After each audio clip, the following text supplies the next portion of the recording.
მომხმარებელთან ნდობის ინდექსი შემცირებულია, თუმცა წინა თვეებთან შედარებით მკვეთრად არა. უფრო კონკრეტულად კი მომხმარებელთან ნდობის რა ტენდენციები აჩვენა თესეუს ეკონომიკის საერთაშორისო სკოლამ, ამას ჩვენი ჟურნალისტი ანი ცხოვრებობა მოგვიყვება. ანი, მოგესალმებით და გისმენთ. მომხმარებელთან ნდობის ინდექსი მარტში მხოლოდ მცირედით შემცირდა, რაც დადებით მოვლენად შეიძლება იქნეს მიჩნეული, თუ გავითვალისწინებთ იმას, რომ გასული წლის ნოემბრიდან მოყოლებული ინდექსი ყოველთვიურად მკვეთრად ეცემოდა.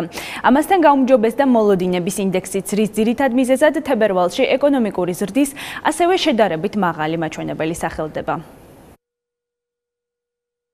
მოლოდინები გაიზარდა ძალიან მნიშვნელოვნად თბილისში და ძალიან ფაქტიურად იგივე დარჩა რეგიონებში. შესაბამისად შეიძლება პირდაპირ ვთქვათ, რომ რაღაცა ეკონომიკური აქტივობა დაიწყო და ამას სტატისტიკის დეპარტამენტის მონაცემების უწყობს ხელს, იმიტომ რომ თებერვალში ეკონომიკური ზრდა გაიზარდა. გარდა ამისა, ეს მუდმივი დებატი ლარის და დოლარის გასვლით კურსთან დაკავშირებით ცოტა უფრო ჩაცხრა, გასული კურსიც მეტნაკლებად დასტაბილურდა და შესაბამისად ხალხი რაღაცა ისეთ პოზიციაშია, რომ ეხლა რაღაცა ცუდ დონეზე ვართ და ეხლა უკვე უნდა გავიზარდოთ. მიუხედავად გარკვეული პოზიტიური ცვლილებებისა, განსაკუთრებით მოლოდინების მხრივ, მომხმარებელთან ნდობის საერთო მაჩვენებელი მაინც დაბალ დონეზე ნარჩუნდება.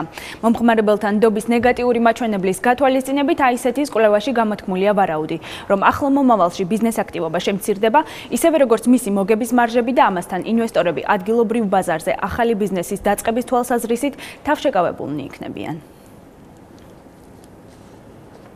როდესაც გვაქვს უარყოფითი მომხმარებელთან ნდობა, ეს იმას ნიშნავს, რომ ხალხი ნაკლებად არის მზად, რომ რაღაცა შეიძინოს, იყოს ეკონომიკურად აქტიური.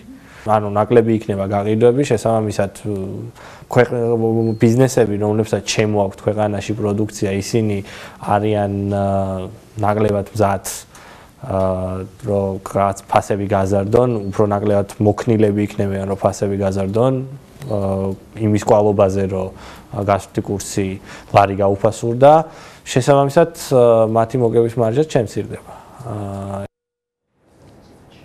მომხმარებელთა მოლოდინებისა და ნდობის მაჩვენებლის დასადგენად აისეთი ყოველთვიურად 400-მდე რესპონდენტის გამოკითხვას ატარებს შემთხვევითი შერჩევის საფუძველზე. მარტის თვეში გამოკითხულთა უმრავლესობამ აღნიშნა, რომ მათი ფინანსური მდგომარეობა არ შეცვლილა და გარკვეული ცვლილებების მოლოდინი არც შემდეგი 1 წლის განმავლობაში აქვთ. ამავდროულად გამოკითხულთა ინფლაციური მოლოდინი დაბალია, ანუ მომხმარებელი ფასების ზრდას არ ელის, რასაც აისეთში დადებით მოვლენად მიიჩნევენ. სანდრო. ანი, ძალიან დიდი მადლობა საინტერესო ინფორმაციისთვის. ჩვენი ჟურნალისტი ანი ცხოვრებობა საუბრობდა პირდაპირ ეთერში.